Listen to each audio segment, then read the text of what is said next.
নতুন বই দেখলেই মনটা কেমন চনমন করে ওঠে। আর পুজো মানেই তো নতুন কিছু, সে নতুন জামা হোক, নতুন জুতো হোক বা নতুন বই। এবারের পুজোয় তাই বইতেই সেটেল হলাম। সংগ্রহ করলাম নতুন কিছু বই, যদিও দুঃখের বিষয় পুজোর পরেই হাতে পেয়েছি, পুজোর আগে অর্ডার করেও। সে যাই হোক, পেয়েছি যে এখন এটাই খুশি। আর বৈচিত্র্য খুব ভালোভাবে যত্ন সহকারে বইগুলো পাঠিয়েছে, আর এই জন্যেই কিছু সময় ধরে ওদের কাছ থেকেই বই নিচ্ছি, আর ডিসকাউন্ট সেল তো আছে। ফেরা যাক কোন কোন বই নিলাম তাতে। এবারে আমি নিয়েছি 4টে বই। বিপুল দাসের 10টি কিশোর উপন্যাস, প্রকাশক আনন্দ। বাঙালির বেড়ানো পূজাবার্ষিকী, প্রকাশক বিভা প্রকাশনী। শ্রীপন্থের মেটিয়াব্রুজের নবাব, প্রকাশক আনন্দ। এবং প্রেমেন্দ্র মিত্রর ঘনাদা সমগ্র 1, এও প্রকাশক আনন্দ। শুরু করি বিপুল দাসের 10টি কিশোর উপন্যাস নিয়ে। লেখকের প্রথম উপন্যাস পড়ি 1923-এর আনন্দমেলা পূজাবার্ষিকীতে, পাতাল ঘরের বন্দি নামক। এর আগে আমি ওনার লেখা সম্বন্ধে জানতাম না, সেটা আমার অক্ষমতা। সেই উপন্যাসের গভীরতায় যাচ্ছি না, কিন্তু পড়ে এত ভালো লাগলো, এত ঝরঝরে লেখা ওনার, সাথে সরলভাবে গল্প এগিয়ে নিয়ে যাওয়া, যে এই উপন্যাসের সংকলনটাও কিনেই নিলাম। বইটির মধ্যে বিভিন্ন ধরনের মোট 10টি গল্প বা উপন্যাস আছে, যার মধ্যে খেলাধুলা, বেড়ে ওঠা, অ্যাডভেঞ্চার, গোয়েন্দা ইত্যাদি আছে।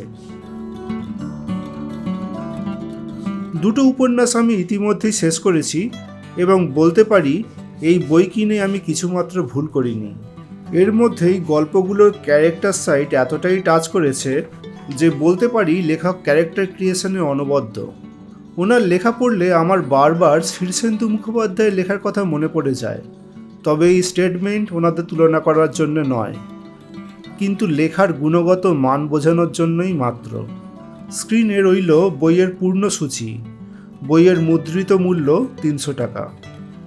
এবারে আসবো প্রেমেন্দ্র মিত্রর ঘনাদা সমগ্র 1 নিয়ে, প্রকাশক আনন্দ। ছেলেবেলায় কোন সময় কি বই পড়েছি লেখকের মনে নেই, তবে সত্যি বলতে ঘনাদা ক্যারেক্টার কখনোই সেভাবে মনে দাগ কাটেনি। তবে এবারে পুনরায় ঘনাদা সমগ্র নিয়ে চালিয়ে যাচ্ছি, থামিনি। কোনো এক অমোঘ আকর্ষণে যেন চালিয়েই যাচ্ছি, এবং মনে হচ্ছে চলতে চলতে এবার হয়তো সমগ্র 2-এও যাবে। সুন্দর বাইন্ডিং, হাতে নিলেই মন ভালো হয়ে যায়। এরকম বইটিতে মোট 28টি গল্প আছে। লেখার হরফ ছোট, কিন্তু ভয়ঙ্কর রকম উজ্জ্বল এবং স্পষ্ট। পাতার মান বেশ ভালোই, আর এনিওয়ে এগুলো আনন্দর কাছ থেকে এক্সপেক্টেডই। বইটিতে ছোট এবং পাতাজোড়া বহু অলঙ্করণ আছে।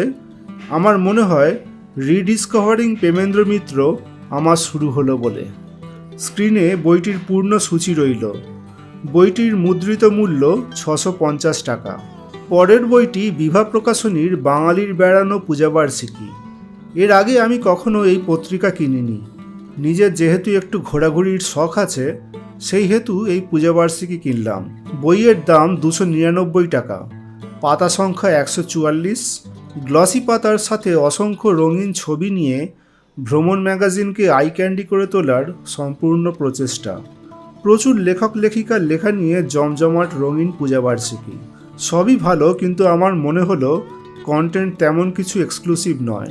যদি গ্লসি পাতা এবং রঙিন ছবির জন্য এই দাম নেওয়া হয় তাহলে ঠিকই আছে, কিন্তু এই কন্টেন্টের জন্য এই দাম হলে আমার মনে হয় একটু বেশি।